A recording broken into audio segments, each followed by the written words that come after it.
Ask a seasoned expert to market themselves and watch them refuse.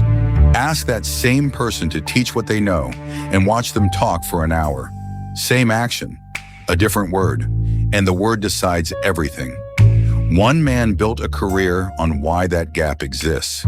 He had been broke and stuck, and certain the problem was his circumstances. What turned his life was not a new circumstance, it was a new meaning. That man is Tony Robbins, and the book is Awaken the Giant Within. Its central claim is quiet and enormous at the same time. It is not events that shape a person.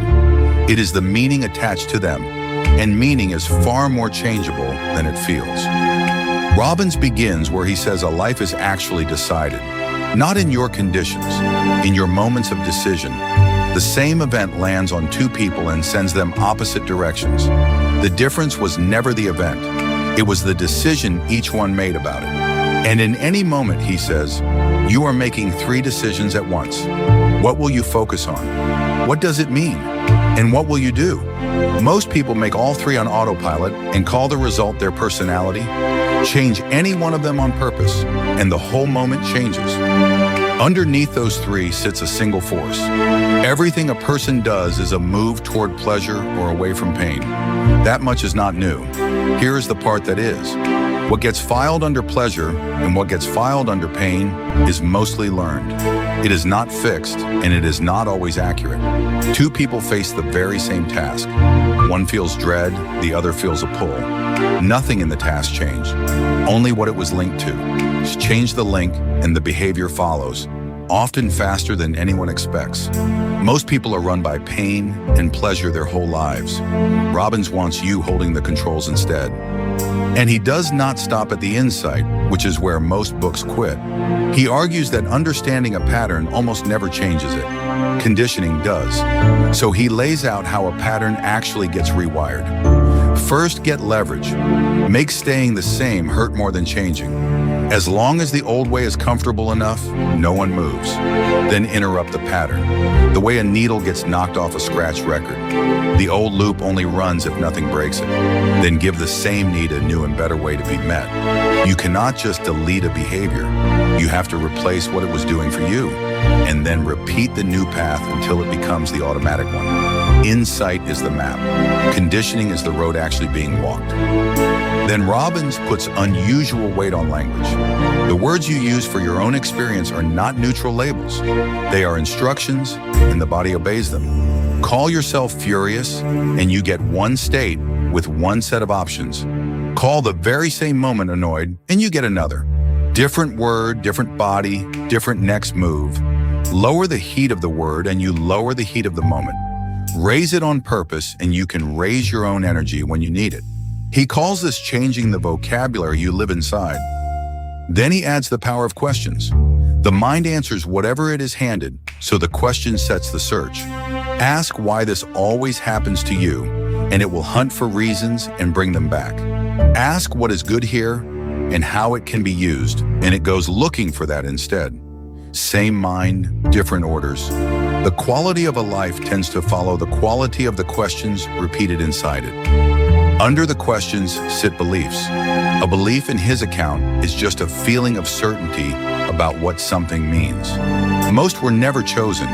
They were absorbed early and defended ever since. A limiting belief is one you have never actually tested, only obeyed.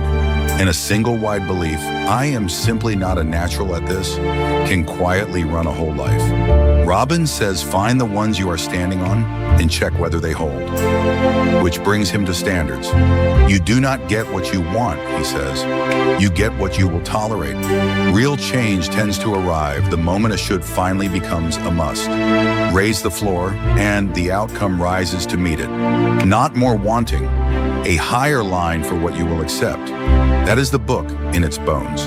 Decisions, meaning, the words, the questions, the standard.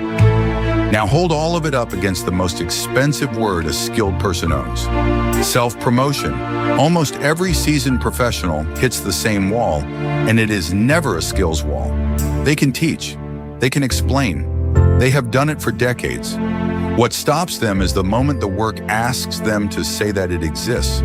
Listen to how that moment gets described. I will not be one of those people always posting about themselves. It feels like bragging. The work should speak for itself. Every one of those lines carries a meaning installed long ago, usually somewhere with a proud professional culture. Talking about your own contribution is unseemly, and the credible people do not do it. By Robbins' own mechanism, that is the entire problem. Run it back through the 3 decisions.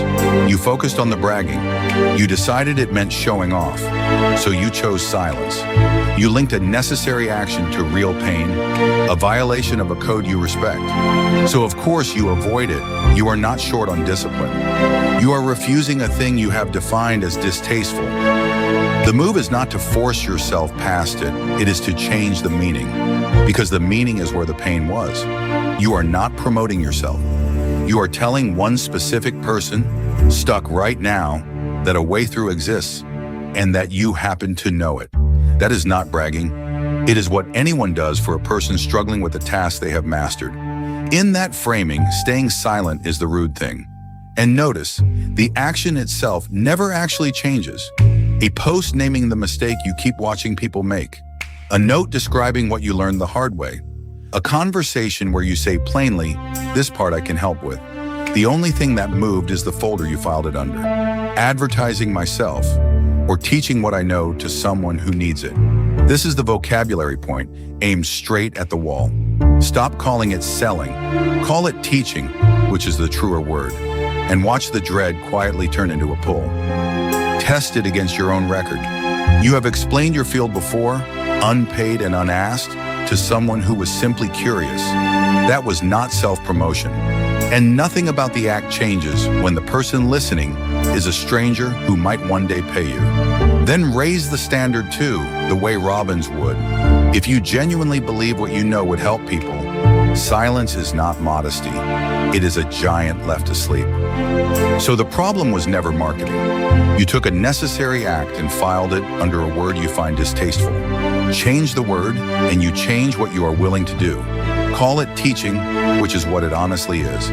And most of the resistance walks out with the word. That is the giant. Not a new skill laid on top of you. A new meaning laid over the one you already carry.